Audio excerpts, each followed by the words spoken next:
Good night, everyone. Tonight, God is good and God is good all the time. My name is Sermon Jasper. I'm here to give you a word on tonight. We still in Samuel. Saul rescued the city of Jasper, and I this gonna be he gonna also rescue these the same people that criticize Saul. Remember the last practice I put out, to criticize Saul. How he gonna save? But he gonna wind up rescue the same one that said, "How you gonna save us?" So the Ammonites had went up and besieged Jezreel's Galilee, and all the men of Jezreel had said to him, "Make a treaty with us, and we will be substance to you." Now he want to make a treaty with them, but the kind of treaty he won't walk. So at this time Israel was very susceptible to invasion by maturing tribes such as these Ammonites, from east of the Jordan River. Now Saul leadership, Saul just had become the big king. He wasn't even finalized yet. you know, leadership, in battle against this trials. Now help unifies the nation and proves that he was a worthy military ruler. So he had some kind of skills. He was a military. So Saul kingship was solidified when he saved the nation from disgrace. And spared the people who had criticized it. So he gonna save the Israelite, and he gonna save the ones that criticize him.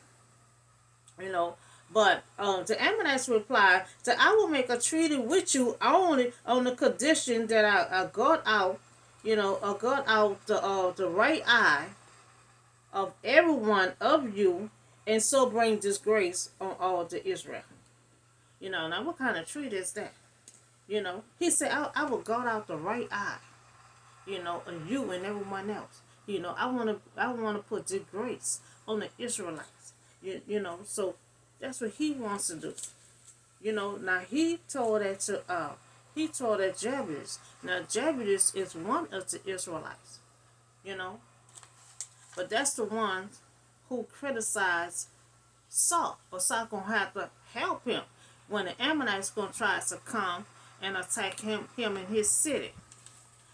So the Ammonites, they want to make a treaty in the terms only with condition.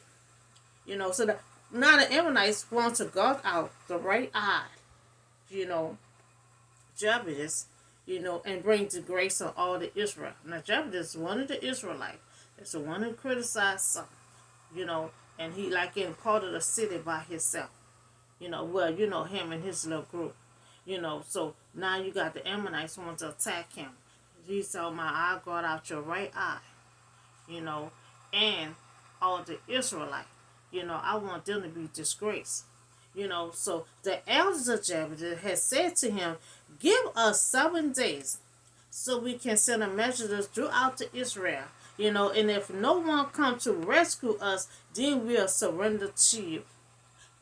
So now he got to go. He said, give us 7 days. Now he got to try to find somebody to help them, because the Ammonites, they're strong, powerful, and then they have a big nation along behind them. Remember Moses had to deal with them. They're Esau's sons. So Jabesh has said, give the city 7 days, to find an army to help them. Now he may not have been prepared to attack the city. But Jabesh is looking for help. He's looking for help. Now sending messengers throughout Israel to rescue them. Because these people talking about when they come on the land, they're coming to guard out all their eyes and stuff. He want them to be disgraced. A lot of time, he know they is special. They got the mighty God on their side. And a lot of people don't like that. Israel ain't do them nothing. All of a sudden they want to treat it with them to guard out their eyes and, just want to disgrace them. So when a messenger came to Gabriel, or Saul, and reported these terms to the people, they weep out loud. So the messenger got to the Israelite and told them, what gonna happen to them.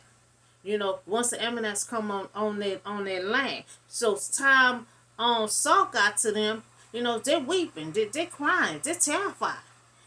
So now the Israelite weep out loud. After receiving a messenger, the Ammonites, want to guard out their eye, their right eye, to bring disgrace on all of them. So and they're just crying and weeping.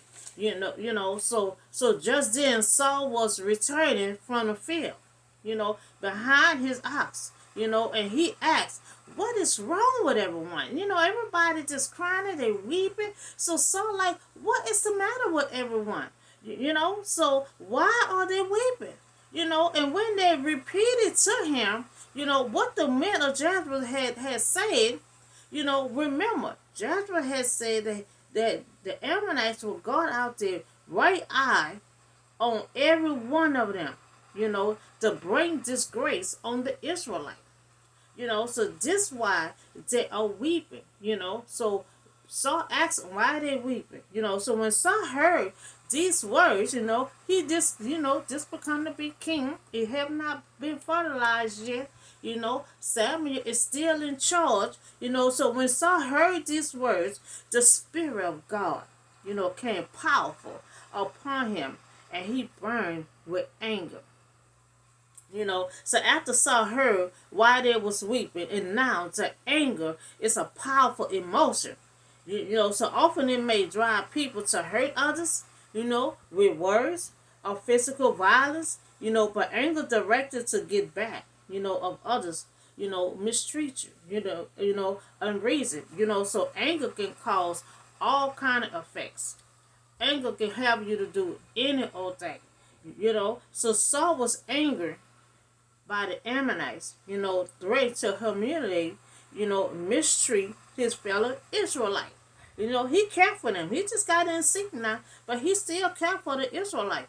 He said the Holy Spirit used Saul anger to bring justice and freedom. Because see, when you take it to God, He will give you that calmness. So the Holy Spirit used Saul, anger to bring justice.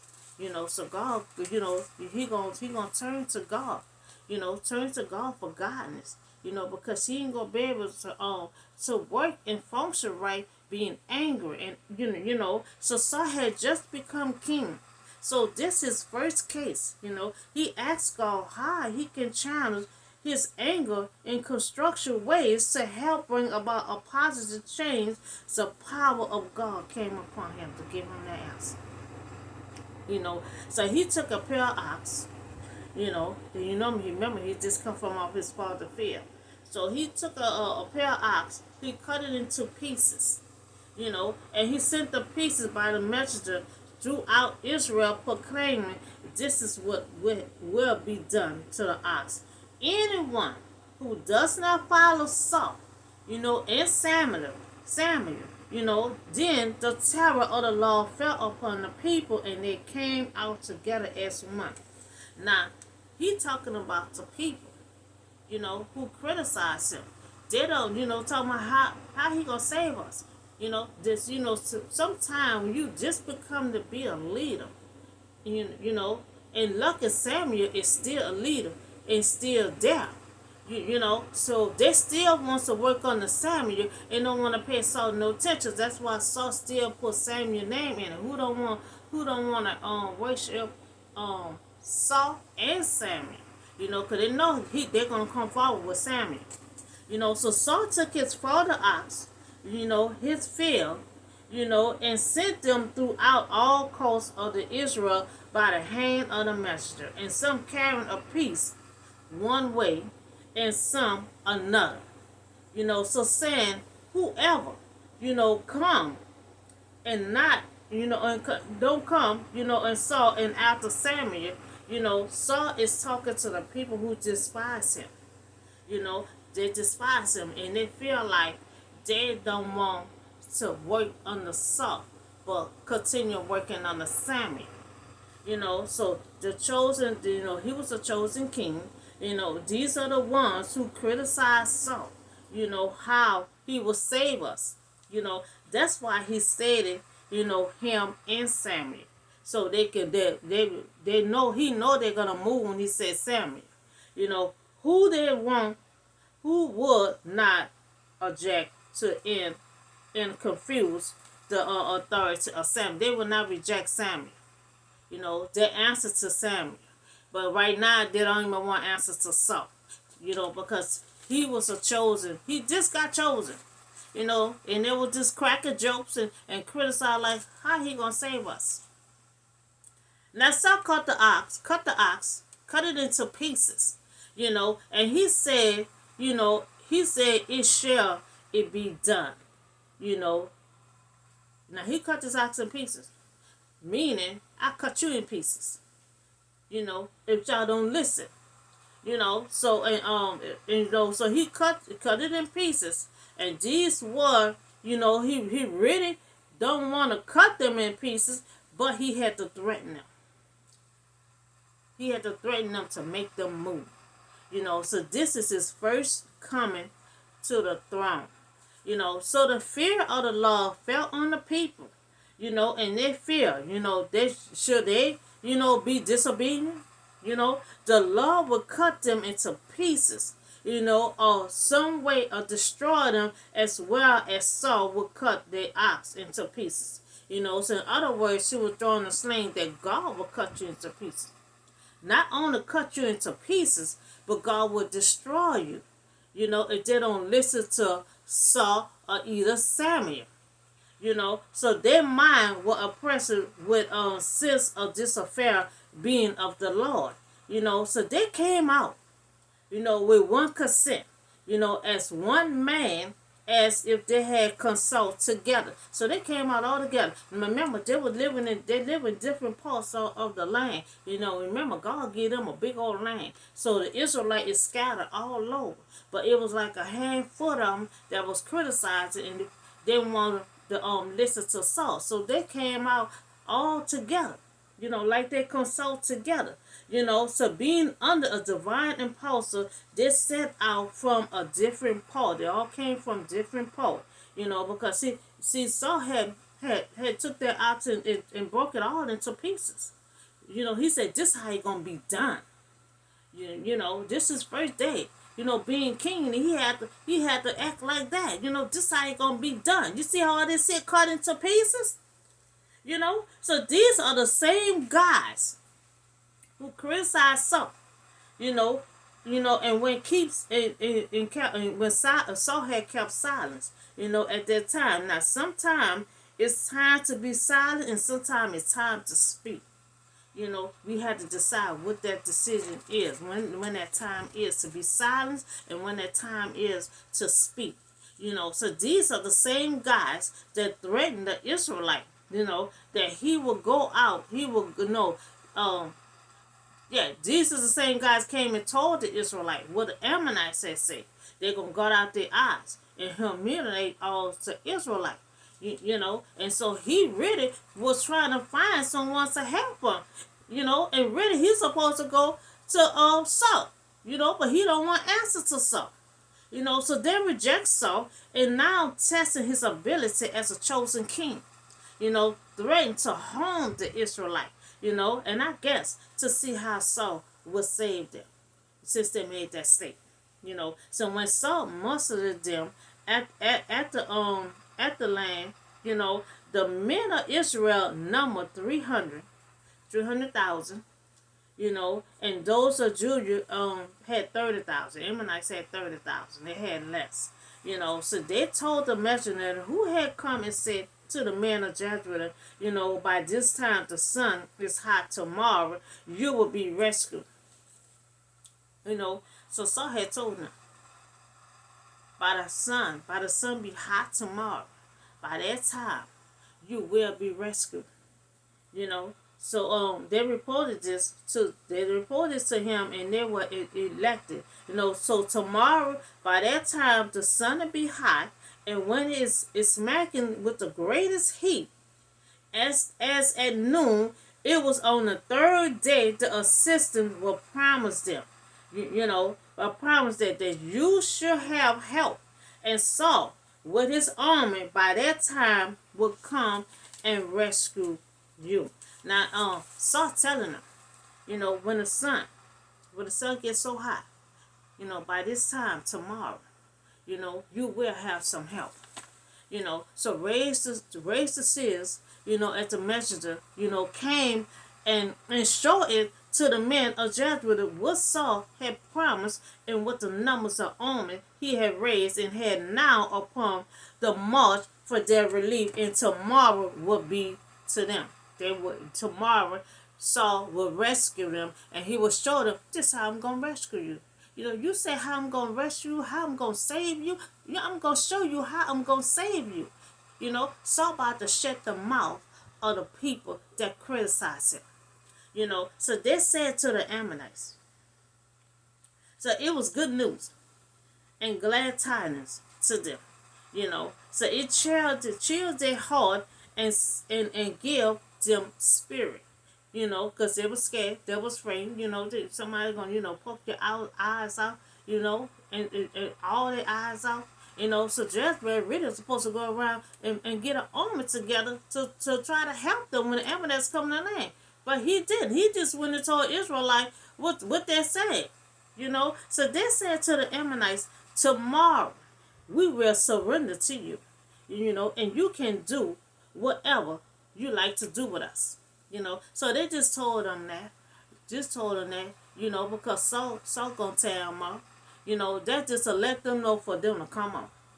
Come on. We gonna surrender to you. They just told them to say that so they can come on.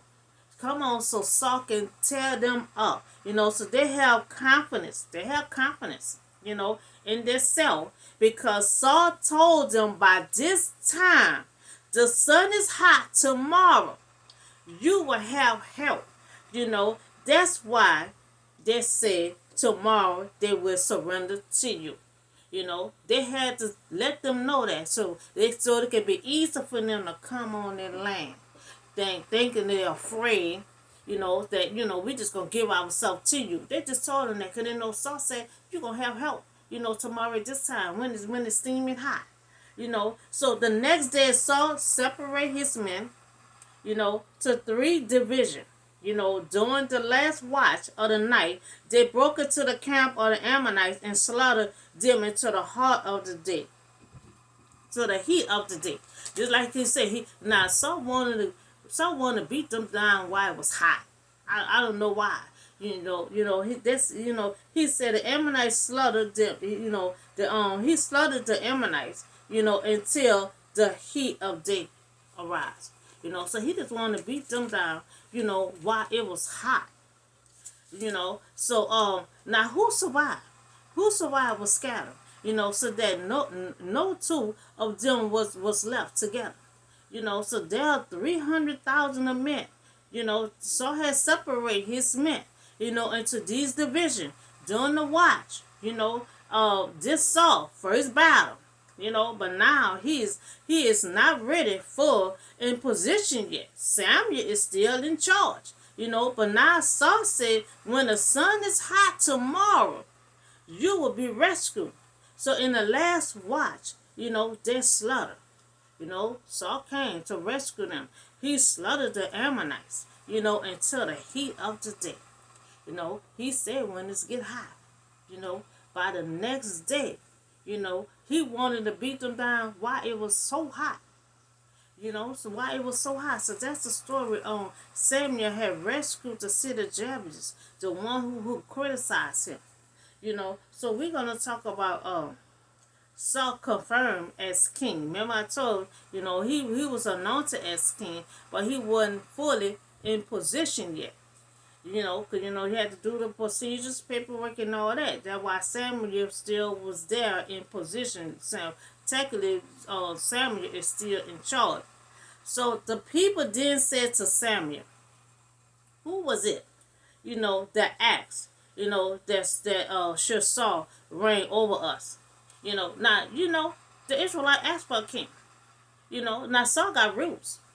And they thought they were going to be able to push all over Saul. The God had told them they're going to be restriction and everything else. So now they're like, who asked for Saul. See, all the Israelites did not ask. Just like it was just the elders, and they had some Israelites. They the one had went to Samuel and said they want a new king. All the rest of the Israelite was not involved or acting for a new king.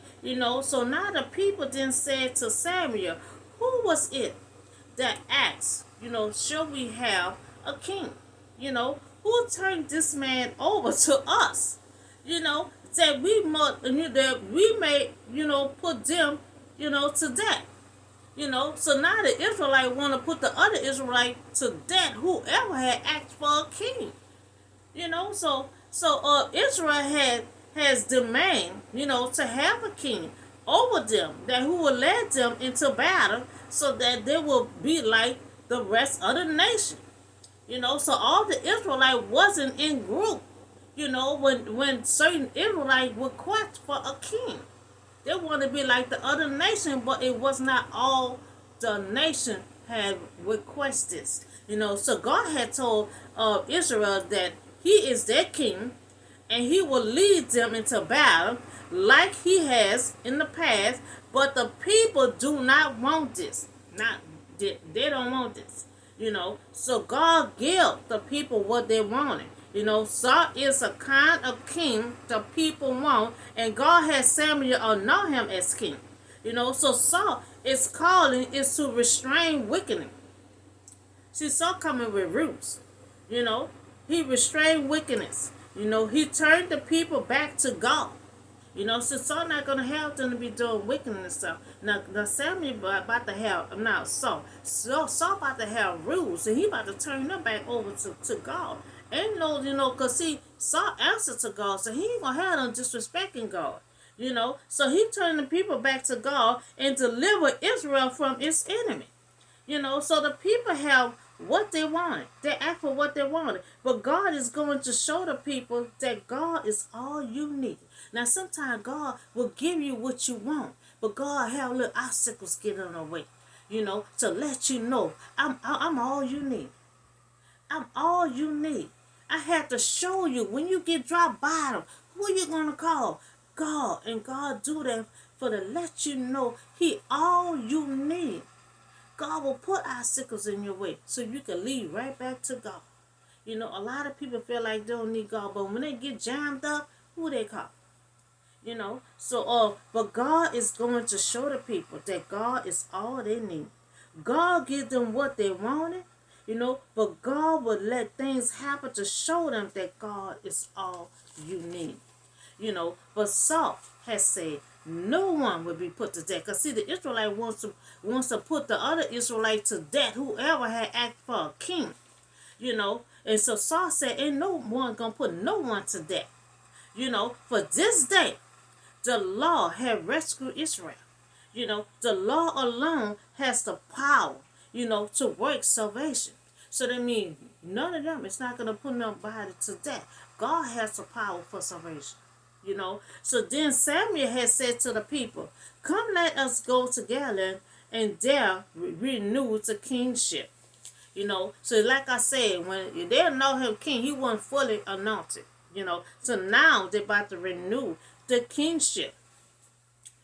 Saul had been anointed by Samuel at this city, but then Saul was publicly chosen at Mizpah, as defeated of the Ammonites, confirmed his kingship. In the people's mind at this time, all the people confirmed his rules. They're concerned about his rules. See, you say you want a king. A king comes with rules. He's seeing how they disrespect God and how they reject God and all this kind of stuff. And, so Saul got rules. He's going to turn that back over to God. Respect God. So all the people had went together and made Saul king in the presence of the Lord. So there they sacrificed the fellowship offering before the Lord, and Saul and all the Israelites had a great celebration. They had no church. Because see, God give them what they wanted. They asked for a king. God told them we're going to come with it. They said, oh, we still want it. Give us a king. So now these Israelites, like, who asked for a king? We want to put them to death. Who asked for a king? We're concerned about these rules this king coming up with. You got to be careful what you ask for. You got to be careful what you pray for. Y'all ask for a king and God give you a king. So the Israelites sacrificed fellowship offering to God as they made Saul their first king. This their first king. Because see they had Moses, they had Joshua. They was leaders. There wasn't a king. So Saul is their first king over them. So the instruction, for giving these offerings are given to Levites. Although God did not want his people to have a human king, God didn't want them to have a human king. All God know, I was your king. So God did not want his people to have a human king. So people were demonstrating, through their offering that he was still their true king. Unfortunately, this attitude did not last. Just as God had predicted, God knew it wasn't gonna last. We want a king. We want to be just like the other nation. We don't want a king, and God knew this wasn't gonna last too long. Because see, when you have a king, the king gonna be over now. Gonna tell them what to do. Give them rules and stuff. They ain't gonna want to abide by all that. So the Israelites, they wanted a king to be just like the other nation. God get them. We want to be just like the other nation. You have to be careful what you ask for. God was their true king, so God knew it won't last long. So now they want Saul. So now they don't want Saul for the king. But the Israelites don't like Saul.